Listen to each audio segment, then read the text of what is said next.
हमारे व्यस्त जीवन में ईश्वर की आवाज़।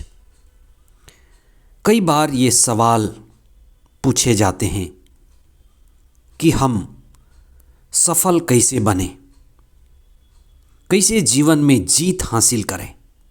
आज के धर्मशास्त्र के पाठ में भी ये सवाल पूछा गया है, कौन विजयी होगा, कौन जीतेगा।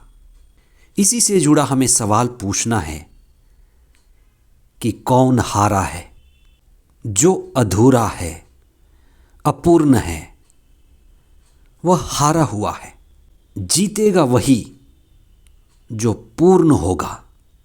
और पूर्ण होने का मार्ग क्या है? इसलिए जीतने का मार्ग पूर्णता का मार्ग है, आत्मा का मार्ग है, स्वयं का मार्ग है। आज हम इस पर चिंतन करें। प्रभु प्रकाश के बाद का शुक्रवार 10 जनवरी 2025। पहला पाठ संत योहन का पहला पत्र अध्याय 5 पद संख्याएं 5 से 13 तक और संत लूकस का सुसमाचार अध्याय 5 पद संख्याएं 12 से 16 तक। इस पृथ्वी पर जो भी विद्यमान है, जो भी है, पूर्णता की तलाश में है। नदियों का पानी लगातार कल कल बह रहा है समुंदर की ओर। नदियों का समुंदर में मिल जाना ही पूर्णता की तलाश है। पशु पक्षी विचरते हैं पूर्णता की खोज में। इंसान के व्याकुलता का भी मूल कारण है पूर्णता की तलाश। आज आप अपने जीवन में देखें कि सब अधूरेपन, व्याकुलता, उदासीनता, निराशा के पीछे एक कारण है, पूर्णता का अभाव। इस पृथ्वी पर हमारा शरीर बीमारी से घिरा हुआ है, तो किसी को बीमारी से छुटकारा चाहिए, कई बुरी आदतों से, बुरे बंधनों से जकड़े हुए हैं तो उन्हें मुक्ति चाहिए। अलग अलग व्यक्ति, अलग अलग लोग अलग अलग कारणों से जकड़े हुए हैं और अपूर्णता का अनुभव करते हैं। इन सब के पीछे अपूर्णता ही कारण है। इसलिए संसार में जो भी व्याप्त है, पूर्णता की प्यास में पड़ा हुआ है। इसीलिए संत योहन अपने पहले पत्र में लिखते हैं कि ईश्वर ने अपने पुत्र को इस संसार में भेजा, जो पूर्णता का जीवन देते हैं, पूर्णता का संदेश देते हैं और पूर्णता के स्रोत हैं। इसी से उन्होंने एक सवाल उठाया है कि संसार में विजयी कौन है, कौन जीतेगा। यहाँ लड़ाई किससे है, जीतना किससे है, हमें समझना है। जो पूर्ण है वही विजयी है, जो अपूर्ण है वह पराजित है। इसलिए सबसे पहले तो हमें इस बात को अच्छी तरह से समझना है कि हमारी लड़ाई किससे है और हमारी जीत भी किससे है। हमारी अज्ञानता ही हमारी पराजय का कारण है। और हमें पहुंचना कहाँ है? स्वयं को पा लेना ही ईश्वर को पा लेना है।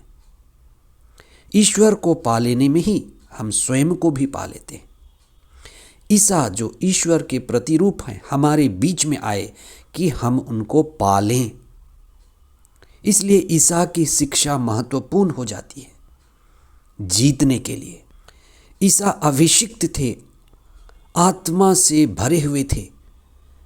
तो जो आत्मा से भरा है वही हमारे लिए सहारा बनता है।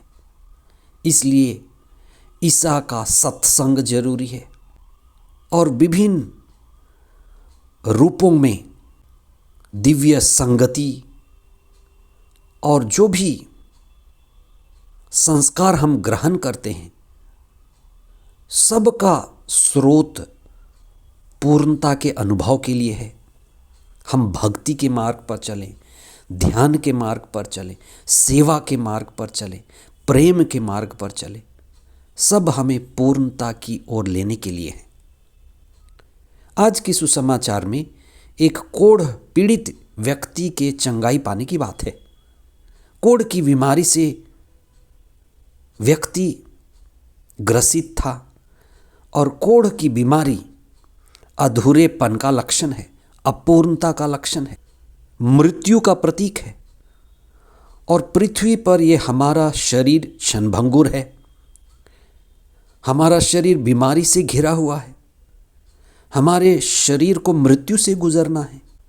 तो शरीर में तो हम कभी जीत नहीं सकते, शरीर तो मरेगा। इसीलिए हमें ईश्वर की शरण जाना पड़ता है। ईश्वर की शरण में पूर्णता है। अब ईश्वर को हमने ईसा के रूप में जाना, ईश्वर को हम ईसा की संगति के रूप में पाते हैं।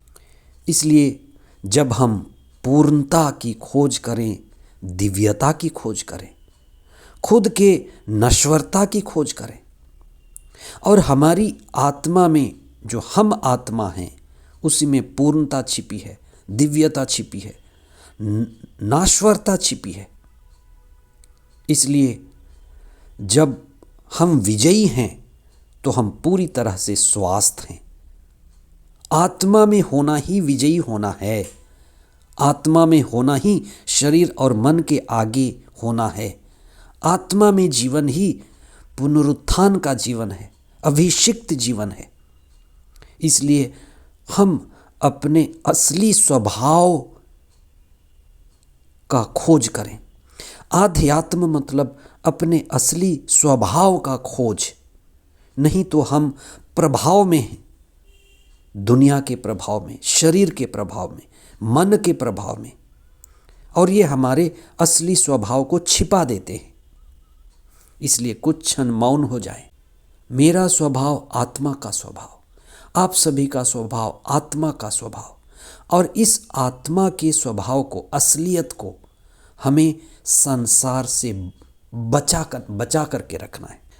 सारे संसार का सदुपयोग करना है, शरीर और मन का सबसे बेहतरीन उपयोग करना है और आत्मा के स्वभाव में होना है।